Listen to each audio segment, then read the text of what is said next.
그 다음에 우리가 이제 예배를 드리는 분들의 의무입니다. 이제 예배를 드리러 오실 때에 청중이 예배를 드리기 위하여 준비를 잘 해 오셔야 합니다.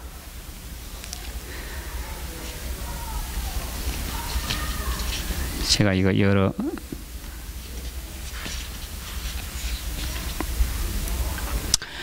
청중들의 책임도 예배를 통하여 받아야 할 축복의 100분의 100을 다 받는데 대단히 중요합니다. 복을 받을 그릇을 준비해 오셔야 합니다. 자, 첫째는 우리 청중들은 집에서 우리 예배일, 요즘 예배일 잘 안 지켜지고 있어요. 예배일을 잘 예비하시고 그 다음에 헌금을 준비하고, 우리가 예배에 나타난 예배 중에, 성경에 나타난 예배 중에 첫째 구약에는 아브라함이 이삭을 모리아 산에 가서 하나님께 드리는 예배, 거기에 예배가 무엇인지를 가장 잘 설명해 놓은 말씀입니다. 신약에는 동방박사들이 아기 예수께 황금과 모략과 유향을 드리면서 경배한 예배가 나오죠. 그것이 신약의 대표적인 예배의 모습입니다. 거기 보면 예배를 드리기 위하여 아침에 일찍이 일어났다 그랬어요. 그 다음에 먼 길을, 아브라함은 3일 길이나 갔잖아요. 그리고 예배에 방해가 되는 모든 것들은 주변에서 제거했습니다. 첫째, 사라한테 얘기 안 했습니다. 사라한테 이 아들을 갖다가 모리아 산에 하나님께 그 제물로 드리겠다 그러면 이 영감탱이가 미쳤나 그러고 뭐 난리 났습니다. 그 예배 못 드립니다. 그냥 아침 일찍이 안장을 지우고 번제에 있을 나무를 쪼개가 싣고 사환들을 데리고 갔습니다. 그리고 모리아 산에 올라갈 때는 아들에게 나무를 지키고, 사환들은 너희는 여기서 나귀와 기다리라. 그 사람들 따라오면 어떨까요? 절대로 예배 못 드립니다. 아들을 하나님께 바치는데 그걸 놔두겠습니까? 예. 이것이 예배를 드리러 가는 오늘날 우리들의 준비와 마음가짐입니다. 우리가 헌금을 잘 준비하고 집에서 일찍이 떠나서 우리의 예배의 모든 방해를 다 제거하고, 그리고 우리의 입는 옷과 이런 것들을 잘 하나님 앞에 나오는 사람의 정성으로 잘 준비해서 나와서 예배를 드립니다. 그리고 그날 들을 말씀과 말씀을 선포할 목사를 위하여, 말씀을 들을 자기를 위하여 기도하셔야 합니다. 제가 여기 이제 시간이 될 때까지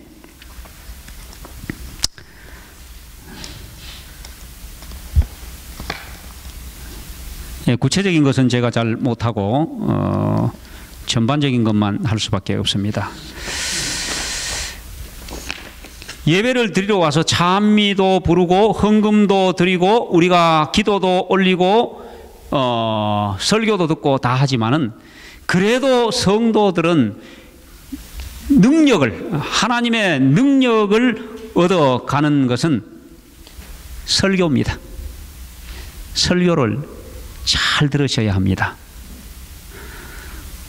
어떤 집사님이 교회 전도회를 하는데 구도자 데려가는 구도자가 없어.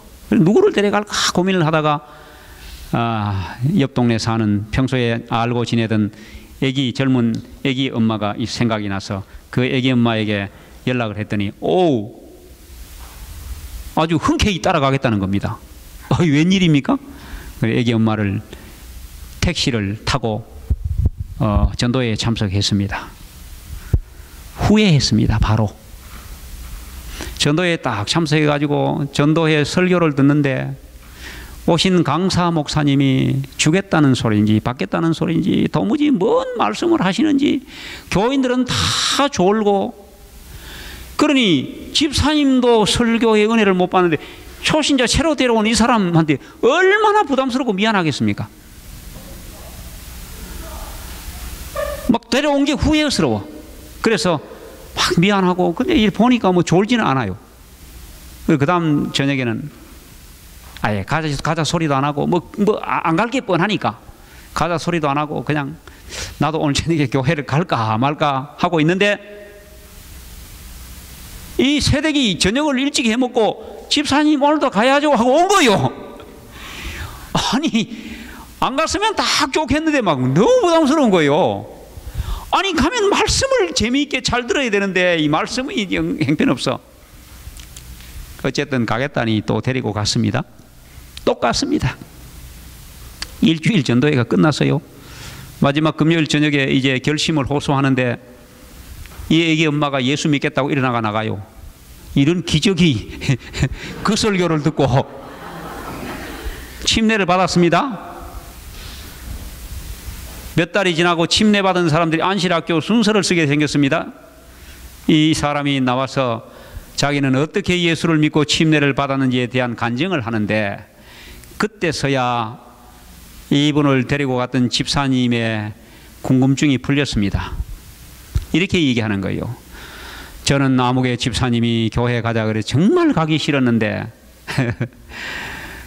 부탁을 하니 거절할 수가 없어가지고 마음이 약해가지고 따라가긴 갔습니다. 첫날 딱 들으니 무슨 말씀을 하시는지 설교 도무지, 제가 한 시간을 그 목사님만 가만히 쳐다보면서 세상에 어떻게 저러고도 목사를 할 수 있나? 설교를 저렇게 못하는데도 목사를 할 수 있나? 이 생각을 하다가 문득 저렇게 설교를 못하는 양반도 목사를 할 수 있다면 나는 교인은 할 수 있겠다, 이런 생각이 들었다는 거예요. 자, 은혜 받는 게 다 다르잖아요. 그러니까 마음이 너무 편해지더라는 거예요. 설교 들어간 게 아니고 그렇게 설교 못하는 목사 구경하러 간 거예요. 자, 은혜는요, 제가 이 베드로 맨날 오순절 성경 때 하루에 3,000명 회개하고 돌아온 이 설교가 도무지 어떤 설교길래 나도 이런 설교 한번 해보고 싶어가지고 앞만 읽어봐도 별로 재미없어요. 이렇게 설교하면 거의 절반은 좋을 것 같아. 근데 이 설교를 듣고 3,000명이 회개하고 교회로 들어왔지 않습니까? 그러므로 설교는 설교자에게도 있지만은 그보다 더 훨씬 더 큰 비중이 듣는 자에게 있습니다. 그러므로 청중이 교회로 오실 때에 하나님의 은혜를, 말씀을 통하여 은혜 받을 준비를 하고 오셔야 합니다. 그 준비 중에 첫 번째가 기도하고 오는 겁니다. 내가 오늘 말씀을 주실 목사님과 오늘 말씀의 주제와 오늘 말씀을 위하여 기도하고 와서 앉아가지고 목사님을 쳐다보면 다릅니다. 내가 기도를 드렸는데 기도의 응답을 하나님이 우리 목사님을 통해 어떻게 하시나, 그 벌써 설교를 듣는 태도가 다릅니다. 그리고 어떤 모양으로든지 하나님이 은혜를 받게 하십니다. 이것이 우리 성도들이 예배를 통하여 받아야 될 축복을 받는 것입니다. 자, 첫째, 설교 듣는 기본적인 태도. 첫째, 편견을 버리라. 설교자에 대한 긍정적인 편견을 가져야 합니다. 청중은, 설교하는 설교자는 하나님의 사람이며 그 설교자를 통하여 하나님이 말씀하신다. 그러므로 하나님이 통로로 삼으신 설교자를 존경해야 합니다. 누가복음 10장 16절에 너희 말을 듣는 자는 곧 내 말을 듣는 것이요 너희를 저버리는 자는 곧 나를 저버리는 것이요 나를 저버리는 자는 나 보내신 이를 저버리는 것이라. 그러므로 좋은 편견을 가지고 하나님의 통로로 보셔야 합니다. 두 번째, 마음을 열어라. 하나님, 오늘 설교자를 통하여 하나님이 내게 뭐라 말씀하시는지 내가 듣겠나이다. 이런 마음을 가지라는 거예요. 내가 오늘 하나님의 음성을 듣겠나이다. 하나님이 오늘 내게 뭐라고 말씀하시는지 내가 들어야 되겠다. 이런 마음을 가지고 설교를 들으라는 겁니다. 그 다음에 세 번째는 성향, 어린 아이와 같은 개방된 성향을 가지라는 겁니다. 무감각한 성향이나 무감동, 무의식적인 상태는 졸게 됩니다. 뭐 그냥 아무 감각도 없고 이러면 호기심이라 그러죠. 그런 걸 가지라. 네 번째는 설교 듣는 법을 공부하라. 설교 듣는 법. 자, 설교는 설교하는 사람이 하면 듣는 것은 청중의 몫입니다. 자, 그다음에 설교를 듣는 일이 중요한 이유, 첫째는 그것이 설교자의 말이 아니고 하나님의 말씀이기 때문에 중요합니다. 두 번째는 성경에서 하나님은 끊임없이 들으라고 말씀하시기 때문입니다. 설교에서 유익을 얻으려면 먼저 영적인 사람이 되어야 합니다. 설교를 들음에 믿음을 합해야 합니다. 믿음을 가지고 들어야 돼요.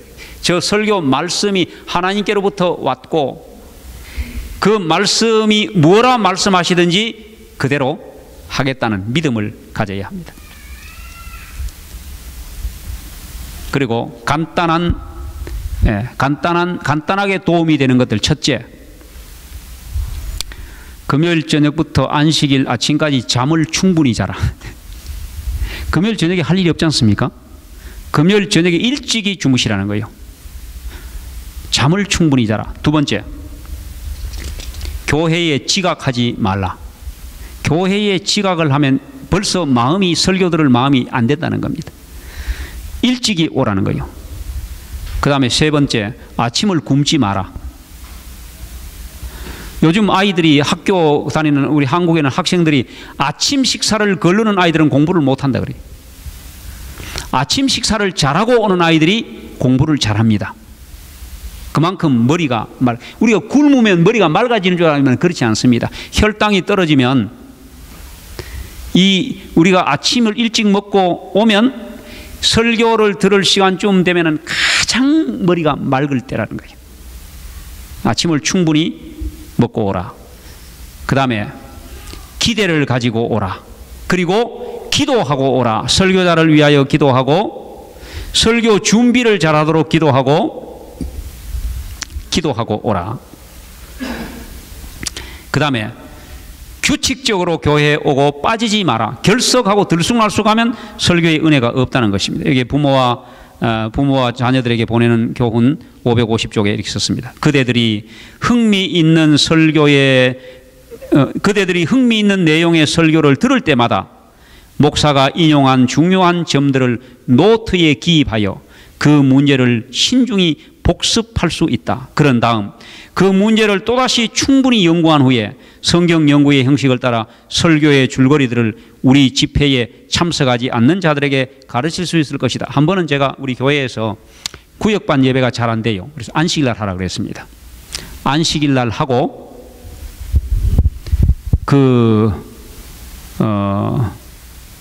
오늘 들은 설교 말씀을 가지고 구역반 집회를 하라 그랬어요. 그랬더니 그 구역반이 설교를 잘 들어야 가서 얘기할 것 아닙니까? 그러니까 노트를 하고 얼마나 은혜를 많이 받는 겁니다. 그럼 구역반이 모여가지고 나는 오늘 목사님 설교를 들으면서 이렇게 들었다. 처음에는 자기가 듣고 받은 감화를 나누고, 둘째, 하나님이 내게 이렇게 말씀하셨으니 앞으로 내가 이렇게 살겠다 하는 결심. 그러면 설교를 훨씬 잘 듣게 되고 설교 말씀을 듣기만 하고 잊어버리는 게 아니고 듣고 행하는 자가 되는 것입니다.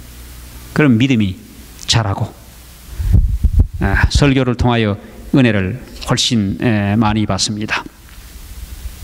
자, 여기 보면 행편없는 설교에 어떻게 은혜를 받을 수 있는가?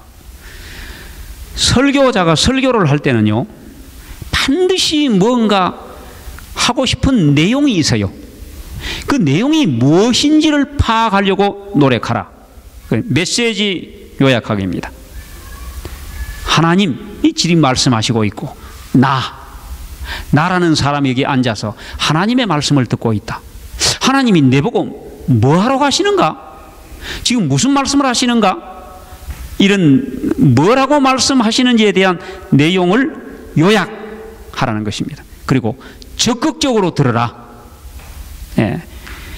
적극적으로 듣지 아니하면 몇 분 뒤에 잠이 올 것이다. 숟가락으로 먹여주는 설교만 먹지 말고 직접 양들은 목장에 가서 꼴을 뜯는다 그랬어요. 적극적으로 들으라. 그 다음에 앞뒤 없는 설교를 요약하기. 첫째는 주제 성경절, 오늘 읽은 주제 성경절 있잖아요. 그 주제 성경절을 붙잡고 늘어지라. 그 주제 성경절은 설교자가 설교 시간에 했기 때문에 그거는 남아 있습니다. 그걸 오늘 주제 성경절이 이 말씀인데 이 말씀을 통하여 오늘 하나님이 내게 뭐라고 말씀하시는지. 예. 그 다음에 단서를 찾으라. 단서는 어디 찾느냐? 첫째, 설교 제목. 제목이 이렇다면 내용이 이럴 것이다. 그 다음에 찬미. 그리고 제목은 예를 들면 오늘 청지기에 대한 설교의 제목이면 내용이 뭘까요? 하나도 못 알아들어도 내용이 뭘까요? 청지기 생활 잘 하라는 내용이에요. 이렇게 단서를 찾으라는 것입니다. 그 다음에 설교 시간에 우리의 정신을 빼앗아가는 것들을 제거하라. 자, 핸드폰. 요즘 같으면 아마 십계명에 안식일을 기억하여 거룩히 지키라. 여세 동안은 내 모든 일을 행할 것이나 제7일은 너희 하나님 여호와의 안식일인즉 너나 내 아들이나 내 남종이나 내 여종이나 하지 않고 너나 내 아들이나 내 핸드폰이나. 우리 남종 여종 없잖아요. 아마 그렇게 기록했을 가능성도 있습니다. 그래서 뭐 없으면 불안하신 분들은 가져오시기는 하되, 집에 놓고 오면 더 좋고, 가져오시기는 하되 꺼놓으시든지 안 그러면 진동으로 해놓으시든지. 근데 많은 교회들이 제가 이렇게 어디에 다니면서 설교하는 시간에 핸드폰이 그냥 또 요즘 울리는 그 벨 소리가 그냥 따르릉 오는 게 아니고 뭐 이상한 음악들 나오잖아요. 예? 뭐 정말 아주 웃기는 음악도 나와요. 전화 받으세요 이런 것도 나오고 뭐 하여튼 완전히 판 깨는 소리 많이 나옵니다. 근데 그걸 다 켜놓고 앉아가지고 또 그러면 그걸 얼른 이렇게 소리가 끄든지 받든지 해야 되는데 소리 나는 걸 들고 나가. 계속 저 뒤에까지 나가는데 소리 나. 어떤 분은 아예 엎드리가 받아 이렇게. 나 예배 중인데 막 이렇게. 그 사람들이 다 이러면 우리 예배에 엄청난 방해가 됩니다. 설교 듣는데 그렇게 전화 한 통화 받고 나면 그 다음에는 중단에 끊어져 가지고, 제가 어떤 때는 그런 사람이 있으면 설교하다가 그분 전화 다 받을 때까지 기다려요. 이렇게 설교 안 하고. 재밌다. 그분 전화 다 받으면 그 다음에 합니다. 왜 그런가 하면 계속하면 그 사람은 못 듣잖아요. 지금 이 얘기가 어디로 나간 거야 이럴 거 아니에요. 또 다른 효과가 있습니다. 설교가 중단되면 엄청 불안해 하잖아요. 다른 사람들이. 목사님이 지금 전화 받는 것 때문에 화가 나셨나? 왜 설교를 안 하고 저렇게 중단했나? 그러면 자던 사람 다 깹니다. 예. 그래서 핸드폰 조심. 예, 정말 요즘 교회의 이 핸드폰이 참 큰 문제입니다. 예, 우리 청년들, 학생들은 이것도 설교 시간 내내 만지작거리고 있습니다. 만지고 뭐 그다음에 뭐 보내고 계속 만지고 있어요. 그래서 이게 참 문제가 됩니다. 그 다음에 설교가 시작되면 자신에게 이렇게 말하라. 이 말씀은 지금 하나님이 나에게 하는 것이니 너 귀담아 잘 들으라. 이렇게 자기한테 명령하라는 겁니다. 자, 어떤 경우는 아주 어린 아이, 이쁜 아이 특별히 데리고 오는 할머니, 할아버지들이 있습니다. 될 수 있는 데로 가까이 앉지 마십시오. 그 설교에 도움은 안 되고 방해됩니다. 이쁘니까. 그리고 아이가 뭐 하면 자꾸 뭐 이렇게 하고 싶어요. 그래서 어린 아이 때문이라면 아이들에게서 멀리 떨어져 앉아라. 자, 졸리는 분 있죠. 상습적으로 좋은 분. 좋은 분은 맨 앞자리에 앉아라. 큰맘 먹고 졸수록 뒤로 가세요. 그거는 아예 졸겠다는 작정입니다. 결심하는 거예요. 졸겠다고. 그러니까 조는 사람은 맨 앞자리에 오세요. 맨 앞자리에 아주 그냥 바로 앞에 앉아. 그러면 안 졸립니다. 졸음이 온다면 맨 앞자리에 자리를 옮겨라. 앞자리는 언제나 비어 있습니다. 자, 떠들지 않도록 마음을 단속하라. 모든 사사로운 생각을 설교 뒤로 미뤄라. 그 설교 뒤로 앉아가지고 오늘 나오면서 가스는 잠궜나? 아이고 오늘 끝나고 집에 방문 온다는데 방은 청소됐나? 빨래를 걷어가지고 어떻게 했는지 모르겠네. 이러면 설교 못 듣습니다. 그러므로 모든 잡생각이 날 때 설교 다 듣고 생각하자. 이렇게 하고 뒤로 미루라는 것입니다. 이건 아주 사소한 것이지만은 설교를 은혜롭게 듣는데 대단히 중요한 것입니다. 일주일 이 일을 반복하라 그랬어요. 반복하라.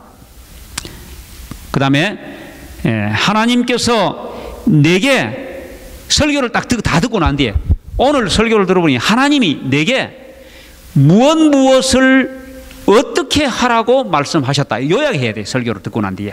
다 각자가 다 다를 수 있습니다. 그렇다고 아까 어제 제가 말씀드린 것처럼 어떤 분이 유두고 설교 듣고 자기가 유두고라고 떨어져 죽겠다고 죽지는 마시고 어쨌든 하나님이 내게 뭐라고 말씀하시는지. 제가 서울에 가면 큰 일요일 교회가 있는데 그 교회가 어떻게 그렇게 큰 교회로 성장하게 되었는지 딱 두 기둥이 있다 그래요. 첫째 하나는 구역반입니다. 구역반을 어떻게 하느냐고 내가 물었어요. 요즘 모이기도 힘든데 언제 모이느냐 그래. 밤 11시에 모인답니다. 11시 되면 다 끝난답니다. 일. 자, 그러니까 교회가 되는 겁니다. 다 오느냐 그랬더니 100% 온답니다. 11시 돼가지고 못 올 사람이 아무도. 일주일에 한 번인데 그걸 못 하느냐 이거예요.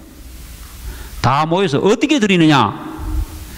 제가 그때 그분의 얘기 들으면서 야, 우리 안실교인들은 맨날 안실학교 교과 기억절 외운다고 맨날 외우기만 했지.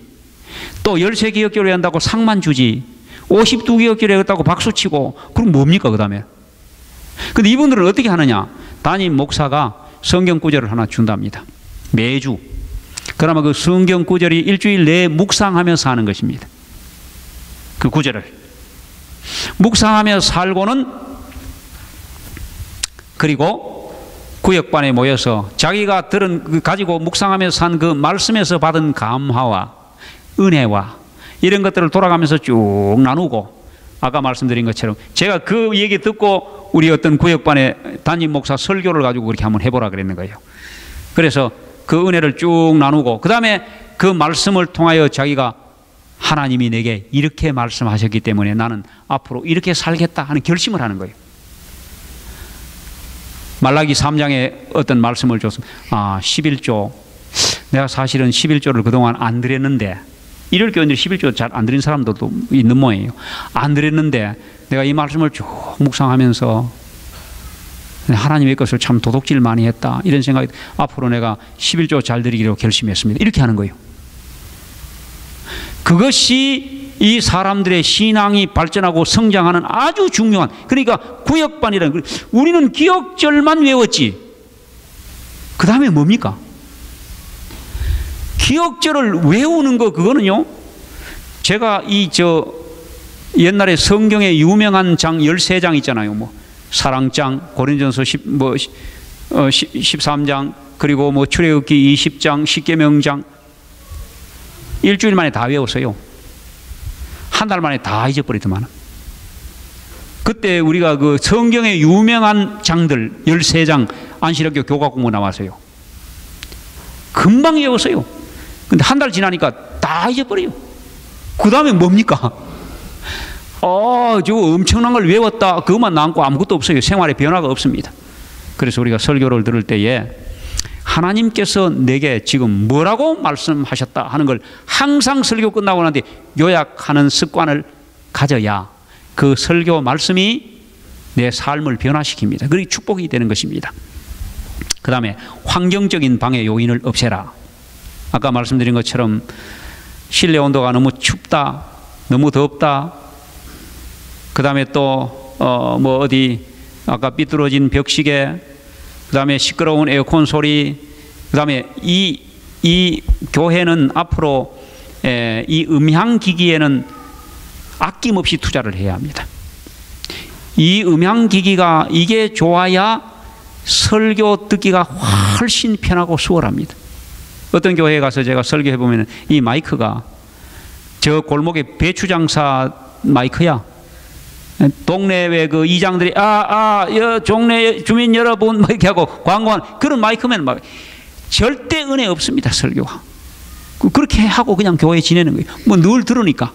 그래서 이 음향기기, 음향 시스템 이것이 은혜롭게 설교 듣는 것 중에 아주 중요합니다. 이런 것들을 우리가 투자하면 설교를 은혜롭게 들을 수 있습니다. 설교를 귀담아 듣지 않는 이유는요, 믿지 않으면 귀담아 듣지 않습니다. 그러므로 불신자들을 앉혀놓고 설교하면 100% 좋습니다. 안 믿으니까. 두 번째, 죄된 생활을 계속하려는 자들은 듣지 않습니다. 어느 장로님이 하고 얘기했습니까? 어떤 분이 자기 뭐 예언의 신 이제 안 읽는다고? 안 읽는 이유는 계속 어떻게 살아라 하는데 그 살지도 못하는 걸 뭐 말라고 읽느냐고 안 읽는데요. 그러니까 설교도 마찬가지입니다. 그 뭐 들어서 뭐 그리고 살고 싶지도 그렇게 하고 싶지도 않는데 뭐 듣기 싫은 거예요. 그러면 듣지 않습니다. 어떻게 행해야 할지 모를 때 듣지 않습니다. 이것이 우리의 설교를 교회에 와서 무엇인가 좀 건지고 은혜를 받고 내 삶의 변화를 얻기 위하여 설교 듣는 아주 간단한 기본적인 태도입니다. 제가 4시까지 됐는데 혹시 이제 질문 있으시면 질문을 좀 받고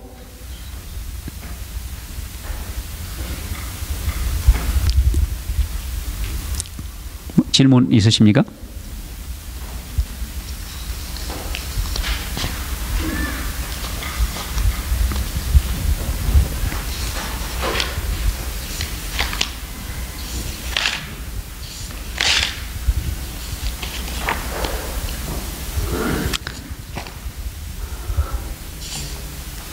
없으십니까? 그러면 제가 마지막으로 이제 우리 성도 여러분들이 지금 드린 이 모든 말씀들은 어찌 보면 기능적인 부분도 있고 또 실질적인 것들도 있지만은 아무리 그것이 옳다 할지라도 우리의 마음 자세가 그렇게 되어 있지 않으면 길게 그렇게 할 수도 없고 되지도 않습니다. 그리고 또 중단됩니다. 아까 말씀드릴 때에 우리가 그리스도인이라는 말은 예수님과 같은 정신을 가진 예수님과 같은 사람이라는 뜻입니다. 우리 잘 아는 빌립보서 2장에 예수님은 하나님과 동등됨으로 여기지 아니하시고 자기를 비어 종의 모양, 종의 형체를 가지시고 그 종으로서 어떻게 복종하셨는지 죽기까지 복종하셨다 그러죠. 죽기까지. 그리고 그 죽음은 가장 치욕적인 그 죽는 것도 똑같은 게 아닙니다. 십자가에 죽으심이라. 너희 안에 이 마음을 품으라 곧 그리스도 예수의 마음이니. 이게 가장 중요합니다. 종의 마음을 가지는 것이 대단히 중요합니다. 우리가 잘 아는 디모데전서 3장의 직사의 직분을 잘한 자들은 아름다운 지위와 믿음의 큰 담력을 얻느니라. 재직으로서의 축복은 아름다운 지위, 이것은 우리를 하늘에 올리겠다는 것이고 믿음의 큰 담력, 믿음을 좋게 해 주신다는 겁니다. 그런 축복을 약속했습니다. 누가복음 17장 5절에 예수님의 제자들이 예수님께 와서 선생님, 우리에게 믿음을 더하소서. 예수께서 가라사대 너희에게 겨자씨 하나를 만한 믿음이 있었다면 이 뽕나무들어 명하여 바다에 심기우라 하였을 것이요 그것이 너희에게 순종하였으리라. 그 말씀을 하시고 바로 한 예화를 드십니다. 너희 중에 네게 밭을 갈거나 양을 치거나 하는 종이 있어. 종이 얘기합니다. 저가 밭에서 돌아오면 여기 앉아 먹으라 할 자가 있느냐? 아니라 나의 먹을 것을 준비하고 내가 먹고 마시는 동안에 수종 들고 그렇게 하였다고 살해하겠느냐? 아니라 나는 무익한 종이라 마땅히 하여야 할 것을 한 것뿐이니이다. 딱 그러고 끝입니다. 성경에. 우리가 목사를 하나님의 종이라 그럽니다. 장로도 집사도 다 하나님의 종, 하나님의 종이라는 말은 일꾼이라는 말입니다. 평신도를 가르쳐 하나님의 종이라 하지는 않습니다. 재직으로 부름을 받은 것은 하나님의 종으로 부름을 받은 것입니다. 종의 정신을 가져야 합니다. 첫째, 종의 정신을 가진다. 내가 종인가 아닌가?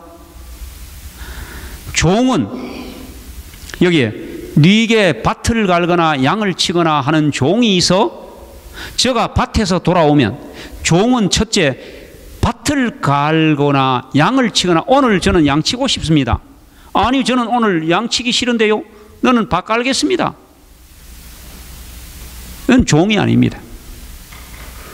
종은 너 오늘 가서 밭 갈으라 그러면 예. 종은 예만 있습니다. 우리 모든 재직들이 교회의 어떤 봉사의 직분을 집사님 이것 좀 해주세요. 다음 안식일 순서 좀 해주세요. 이것 좀 해주세요. 할 때 아니요 하면 그 종 아닙니다. 다 뭐라고 해야 돼요? 우리가 교회와 관계하여 어떤 직분을 통하여 하나님이 또 어떤 사람이 우리에게 어떤 일을 하라고 맡길 때에 대답은 하나만 명심하십시오. 예, 이렇게 하십시오. 그렇게 하실랍니까? 조금 자신이 없으시네요. 안실학교 교장 좋아하고 여자 수석집사님 좋아하고 좋아할 사람들 많아요. 예. 예. 이게 종입니다.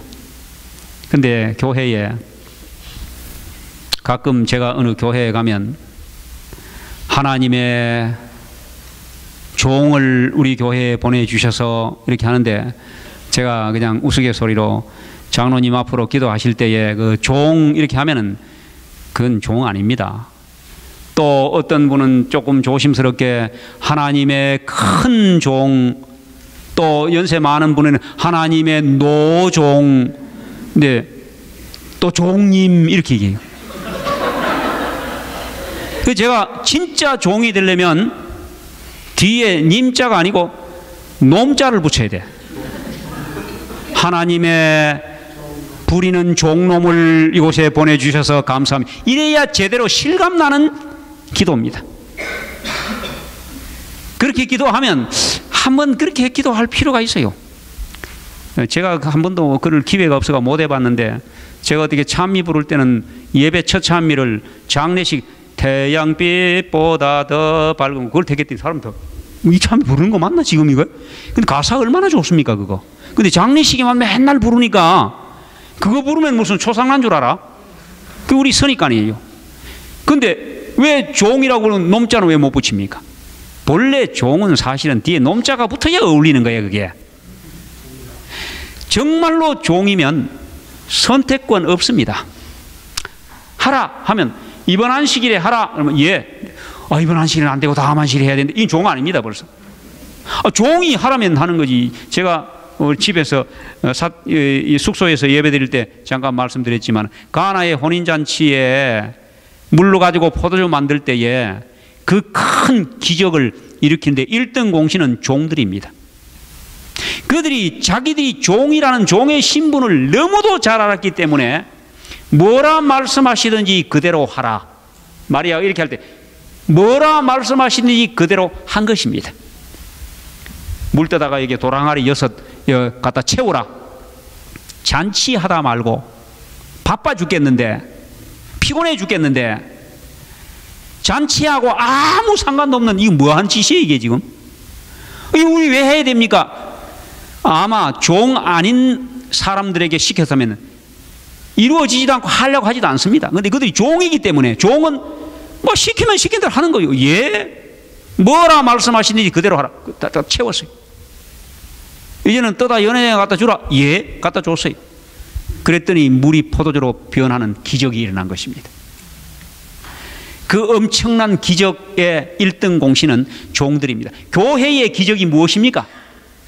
이 교회가 정말 사람으로 미워지고 구원하는 사람이 변화되고 행복하고 교회가 정말 그냥 아름답고 감동적인 예배가 진행되고 하는 데에 정말로 종놈의 정신을 가지고 종으로 봉사하는 사람이 있을 때 그런 기적이 일어나는 겁니다. 오늘날 기적이 없는 것이 아니라 종이 없다는 겁니다. 정말로 종들이 없는 거예요. 이런 정신을 가지고 어떤 교회든지 이런 종들만 있으면 교회의 기적이 일어납니다. 맹물 같은 교회가 달콤한 포도주의 교회로 바뀌고, 예? 갈수록 그 집 잔치는 갈수록 더 좋은, 사람마다 먼저 좋은 포도주를 내고 갈수록 나쁜 포도주를 내는데 이 집에는 갈수록 좋은 포도주가 나오니 잔치 신랑을 불러 칭찬했습니다. 그런 교회가 됩니다. 그 다음에 두 번째 종은 자유가 없습니다. 우리가 그리스도의 군사로 부름받은 자들은 이 세상의 군대에 입대하는 아이들도 자유 거의 없습니다. 뭐 집에 와서 자고 싶다고 자고 그렇게 못합니다. 그리스도의 군사도 종입니다.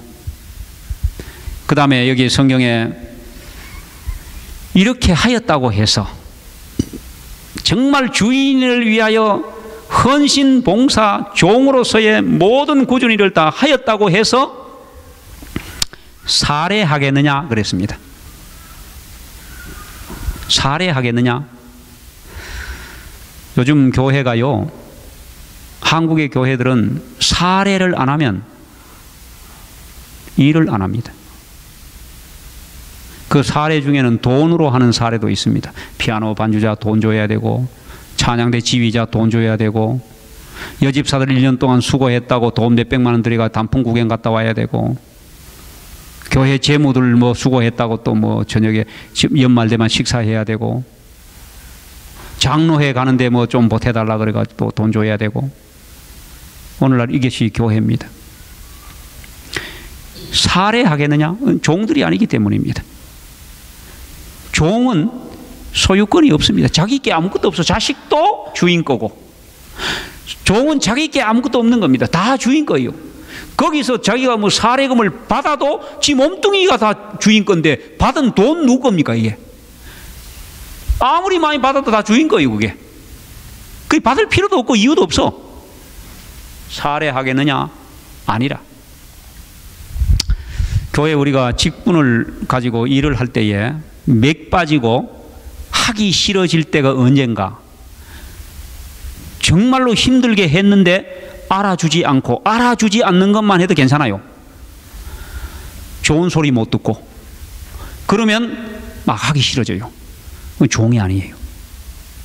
그래도 해야 합니다. 제가 칭찬에 대단히 인색합니다. 왜냐하면 목사가 알량한 칭찬 한마디 하고 하늘에 상이 없어지면 얼마나 손해봅니까? 그래서 제가 뭐 찬양대들이 아무리 준비 자리가 특창을 쫙 하면은 이제 나와서 감사합니다. 참 은혜 많이 받으셨죠. 우리 찬양대를 위하여 다시 한번 아멘 하시기 바랍니다. 뭐 또 고마 칭찬하고 은혜 많이 받았습니다 하고 뭐 또 이렇게 많이 저는 평생에도 한 번도 안 합니다. 학교에 기도 주일을 갔는데 학생들이 면담와 가지고 이런 목사 처음 봤다고. 아니 왜 특창을 하는데 한 번도 그렇게 언급도 안 하고 칭찬도 안 하느냐고. 우리 교회도 마찬가지입니다. 우리 목사님 정말로 어떻게 저렇게 그냥 아주 냉정하고 말이야 그럴 수 있느냐고. 제가 어느 날 칭찬의 위험이라는 예내신에 보면요, 칭찬의 위험에 관한 코테이션이 얼마나 많은지 모릅니다. 칭찬에 넘어가 가지고, 그래서 심지어는 칭찬은 마귀가 사용하는 조수다 그랬어요. 조수. 칭찬은 고래만 춤추게 하지 사람까지 춤추면 안 돼요. 고래만 춤추면 되는 거라. 근데 그걸 갖다가 책을 만들어 가지고 칭찬은 고래도 춤추게 한다 해 가지고 재림신문에 무슨 칭찬 딜레이. 저는 속으로 아이고 정신 나갔구나. 예내신에 보십시오. 사울도 다윗도 솔로몬도 하와도 사단의 달콤한 칭찬에 다 넘어갔다 그랬어요. 그래서 요즘 현대 교육도요, 상과 벌은 교육에 아주 안 좋은 것이다 그랬어요. 당근과 채찍은 사용하지 않습니다. 와이프인도 상 주지 마라 그랬잖아요. 근데 이제 앞으로 교회도요, 상을 좀 없애셔야 합니다. 뭐 이 교회는 제가 잘 모르지만 한국 교회들은 무슨 아이들 승급했다고 승급상 주고, 뭐 생일 당했다고 생일 선물 주고, 만시라 기억제를 외웠다고 또 상 주고, 그 반이 뭐 공부 잘했다고 그 반 통째로 뭐 초콜릿 줘가지고 뭐 예배 시간에 쭉쭉 먹고, 그다음에 뭐 주는 게 많아요. 그 예산이 전부 그렇게 나가요. 그거 받아 먹고 하늘나라 못 가면 어떡합니까? 그거 안 주면 그 다음에 삐지는 거예요. 섭섭해하고. 그러니까 늘상 지난번 작년에 안시라 교장도 다 했는데 자기가 교장 돼가지고 그걸 끊을 수가 없어. 10세 기억제를 외웠다고 50도 기억제를 했다고 이만한 보따리 뭐 또 하나씩 주고, 못 받는 사람들은 저기 뭘까 궁금해하고. 이 교회 분위기가 그래서 참 이런 것들도 교회가 우리가 개혁해야 될 하나입니다. 살해하겠느냐? 아니라. 제가 칭찬의 위험이라는 설교를 하면서 한꺼번에 제가 다 해명을 했습니다. 우리 찬양대 좀 섭섭하셨죠? 칭찬을, 우리 재무실에 보이지 않는 곳에 크게까지 헌금 계산하시는 1년 내에 하시는 분들 뿐만 아니라 그 아이들과 가족들도 재무가 안 끝나가지고 집에 못 가고 기다리는 가족들, 하늘의 상을 다 받을 겁니다. 그 다음에 또 찬양대 지휘자, 반주자, 정말로 우리가 식당에서 늘 이 점심 준비하는 집사님들 다 고마운 사람들이에요. 근데 그분들이 칭찬 들으려고 사례 때문에 봉사하는 게 아니고, 하나님이 내게 주신 이 은혜를 무엇으로 보답할꼬? 이거라도 해야지, 이거라도 시켜주시니 감사하고, 그러면서 하는 것이 교회 봉사입니다.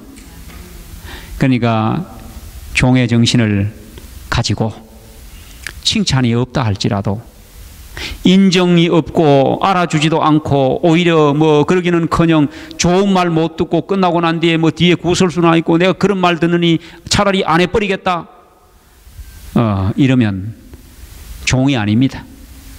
종은 이래도 하고 저래도 하고 욕을 얻어먹어도 하고 종이기 때문에. 살해하겠느냐? 아니라 나는 그래도 뭐라고 그래요? 아무짝에도 쓸데없는 무익한 종이다. 나 같은 죄인을 하나님의 자녀 삼아 주시고 구원해 주신 은혜를 무엇으로 갚겠습니까? 그걸. 그런 마음으로 하는 것이 종의 정신입니다. 이렇게 할 때에 우리는 직분을 통하여 축복을 받고, 그 직분이 우리에게 시험거리가 아니고 참된 축복이 되는 것입니다. 이런 정신으로 우리 성도 여러분들이 교회 봉사하시고, 또 그 직분이 축복이 되고, 또 교회가 분위기가 달라지고 예배를 통하여 예배 때마다 하늘로부터 오는 하늘의 에너지를 받고 믿음을 잘 지키시다가 또 이 땅에 이 교회를 통하여 하나님이 이루시고자 하는 사업을 성공적으로 잘 마치고 하늘에 함께 가시게 되기를 간절히 바라면서 말씀을 마치겠습니다. 예, 기도하겠습니다. 하나님의 뜻이 계셔서 이곳에 교회를 세우시고 성도들이 모여 하나님을 찬양하며 기도를 올리고 예배하게 하신 하나님, 하나님의 뜻을 이루게 하여 주시옵소서. 이곳에 재직으로 하나님이 부르신 우리 집사님들과 장로님들 특별히 하는 생업에 많은 복을 주시고 자녀들과 가정에 복을 주시고 믿음과 지혜를 주시며 주님의 사업을 받들고 봉사하는 데 넉넉한 건강을 주셔서 교회를 잘 받들어 아름다운 교회를 만들고 행복한 교회를 만들고 이 교회를 출입하는 모든 사람들을 준비시켜 우리 주님 이 땅에 오실 때에 주님 앞에 세우게 하여 주옵소서. 특별히 주의 종 우리 김남용 목사님을 이곳으로 보내주셔사오니 하나님 종에게 하늘의 권세와 능력과 힘을 주시고 이 교회를 잘 치리하고 하나님의 뜻대로 교회를 먹이고 인도하는 데 조금도 부족함이 없도록 도와주시옵소서. 모든 가족들을 축복하여 주옵소서. 이 교회를 통하여 더 많은 영혼이 구원을 얻고 하나님께 영광을 돌리는 귀한 주의 등대가 되게 하여 주시기를 예수님 이름으로 기도드리옵나이다.